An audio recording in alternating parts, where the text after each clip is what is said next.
This is an exam question about the kidney. It says figure 5.1 shows diagrams of nephrons from the kidneys of 3 different mammals, X, Y and Z.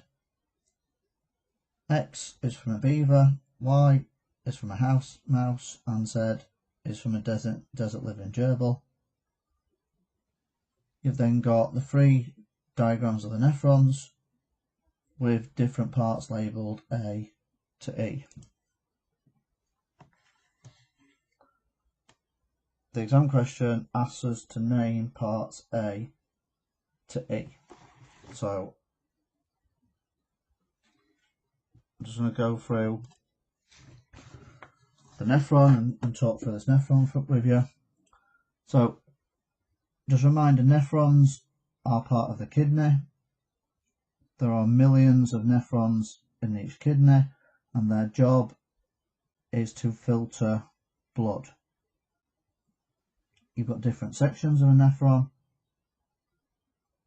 All the sections have different roles.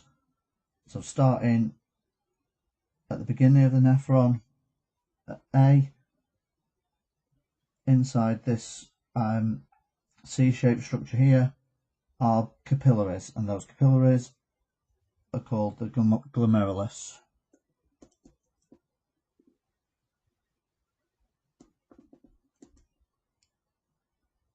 You can see there's 2 arteries leading into the glomerulus, so you've got the afferent and the efferent arteriole leading into the glomerulus, and that's the bunch of capillaries.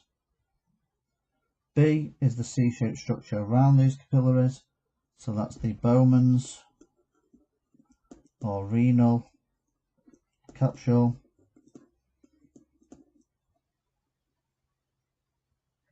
C is the first part of the nephron after the Bowman's or renal capsule, and that's the proximal convoluted tubule. You can call it the PCT.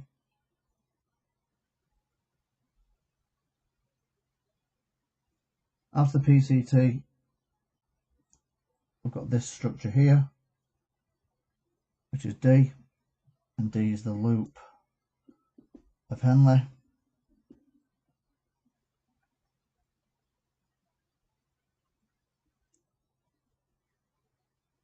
That leads to this structure here, which isn't labelled, but that's the DCT, the distal convoluted tubule, and that leads to structure E, which is the collecting duct.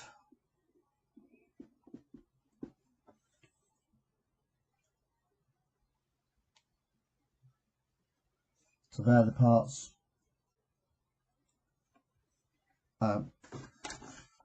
discussed. The question then says name parts A to E. So A